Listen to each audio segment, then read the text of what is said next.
What if I told you that Mercedes was not the fastest car, but rather the one that best exploited an illegal loophole in the regulations? Because during the first races it seemed impossible to beat them. Poles, victories, absolute dominance. But all that could have been based on a detail that the FIA has just suddenly banned. A trick hidden in the heart of the hybrid engine that gave them just that extra bit that no one else had. And here comes the really shocking thing. Ferrari saw it, Ferrari understood it, and Ferrari eliminated it without needing to protest directly. This is not just a technical story, it is a political war within Formula One. A silent play that could completely change the championship. Because now the question is inevitable. What happens to Mercedes when you take away its biggest advantage? What we saw at the beginning of the season was not a coincidence. It was a clear sign that something was not right. Mercedes was not only fast, he was untouchable. From the first sessions, the pattern was repeated over and over again. In qualifying, they made that final jump that no one could fully explain. It wasn't a progressive improvement, it wasn't just a good lap. It was a burst of power right at the decisive moment, in the last few meters before crossing the line. And that's where the doubts began. Because while Ferrari struggled to find tenths with aerodynamics, balance, or strategy, Mercedes found time in a much more invisible place: energy management. And this completely changes the performance reading. The hybrid system in Formula One is not just power, it is management. Each team must respect a clear limit when the battery runs out, which forces the power delivery on the straight line to be progressively reduced. That fall, that ramp down, is something that everyone accepts as part of the game, everyone except Mercedes. This is where the advantage comes. What they did was as smart as it was controversial.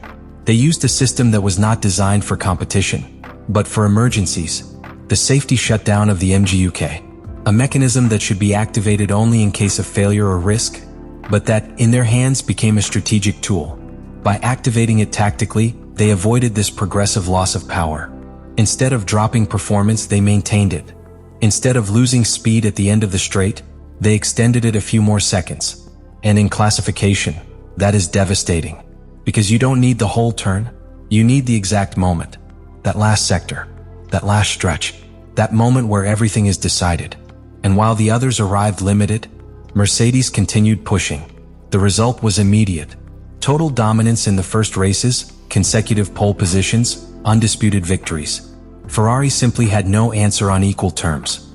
It wasn't that the red car was slow, it was that it was playing by different rules. But here comes the most important thing. This trick didn't touch the hardware. There were no illegal parts. There were no visible modifications. It was software, it was interpretation. It was exploiting a gray area of the regulations. And that made it even more dangerous, because it was not easy to detect. It was not easy to prove. And above all, it was not easy to prohibit, until someone decided to change the game. Ferrari began to observe, to analyze, to understand exactly what was happening. They did not react with desperation, they did not seek to copy it. They did something much more effective. They looked for the weak point, and they found it where no one expected: in safety. Because if you turn an emergency system into a performance tool, you are crossing a line that the FIA cannot ignore. And that's where this story stops being technical. Everything seemed under control for Mercedes, until the system itself began to give them away.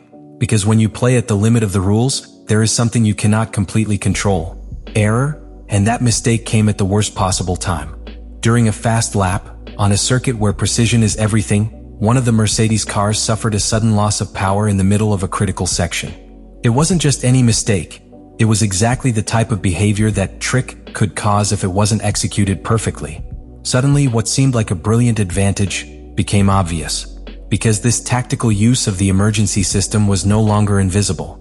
It became observable. It became questionable. And above all, it became dangerous. That moment completely changed the narrative within the paddock. It was no longer just a question of whether it was legal or not. Now the discussion was much more serious. Was security being compromised for performance? And that is a line that the FIA never allows to cross. Ferrari, which had already been analyzing the situation for some time, understood that this was the exact moment to act. They didn't need to prove that it was illegal in technical terms. They just needed to put the focus where it hurts most: the risk. And they did it. Through consultations, technical pressure, and strategic questioning, they managed to move the debate to a terrain where Mercedes could not easily defend itself. Because you can argue interpretation of the regulations, but you cannot justify a possible danger on the track. And then the FIA made the decision. A clear, direct technical directive with no room for interpretation. The tactical use of the MGUK emergency shutdown system is prohibited. It's over. No long debates. No formal protests. No time to adapt. From one day to the next, Mercedes loses one of its most valuable tools. And not only that, loses the surprise factor. Lose the invisible advantage. Lose that extra that made the difference in classification. This was not a simple clarification of the regulations. It was a direct blow to the heart of their performance. The second in a matter of weeks. And this is where everything changes. Because now Mercedes has to compete on real equality. No shortcuts. No gray areas. Without that hidden margin that allowed them to dominate. Meanwhile, Ferrari not only comes close in performance, but gains something much more important. Control of the narrative. They have shown that they can defeat their rival even off the court. Who understand the complete game of Formula One. And they are willing to use it. This is the real turning point. It's not a race victory. It is a strategic victory that can define the championship. And now comes the part that really defines this story. What happens after the hit? Because it's one thing to lose an advantage, and quite another to rebuild your performance without it. Mercedes goes from clearly dominating to facing a completely different reality. There is no longer that extra push at the end of the straights. There is no longer that hidden margin that allowed them to make a difference in qualifying. Now each lap depends solely on the car and the driver. And that exposes everything. Suddenly, those pole positions that seemed secure begin to be in doubt. Those tenths that previously appeared out of nowhere disappear. And the margin they had over Ferrari is reduced. Not because Ferrari has made a miraculous leap, but because Mercedes has been matched. This is the real effect of the FIA directive. It does not make Ferrari faster. It makes the championship fairer. But this is where the story gets even more interesting. Because Ferrari not only gains relative performance, gain positioning. Now they are the ones who arrive with confidence, the ones who know that they have weakened their main rival without touching a single part of their car. They have changed the balance of the championship from off the track, and that has a huge psychological impact. Mercedes, on the other hand, enters a dangerous phase, because when you lose a key advantage, you start to question everything. The strategy, the development, even the decisions that got you there. And in Formula One, that uncertainty costs time, and time costs points. And let's not forget a key detail. This does not happen at the end of the season. It happens in the middle of the championship, which means the consequences are not immediate, they are cumulative. Every race from now on will be different. Each classification will be a real test. Every tenth will count more than ever. And in that scenario, Ferrari has a chance, because they have shown that they can compete on all fronts, technical, strategic, and political. They have won a battle that many teams don't even know how to fight. And that changes the perception within the paddock. They are no longer just contenders. They are a team that knows how to win even when they are not the fastest. The big question is now inevitable. Can Mercedes reinvent itself without that trick? Or have we just witnessed the exact moment when Ferrari changed the course of the championship? Because what started as a technical detail, it may end up being the key to the entire season. In the end, this story is not just about a technical trick. It's about how you really win in Formula One. Because while many were looking at the times, the laps, and the results, Ferrari was looking at something deeper. He was understanding where Mercedes' real advantage was being decided, and he found a way to eliminate it without needing to beat them directly on the track. That's what makes this sport great. The fastest doesn't always win. The winner is the one who best interprets the regulations, the one who best adapts, and the one who knows when to attack. And Ferrari did it perfect.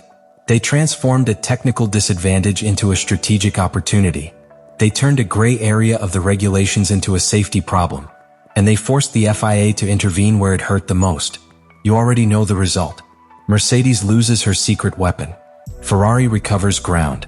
And the championship changes. But the most important thing is not what has already happened. It's what's coming now.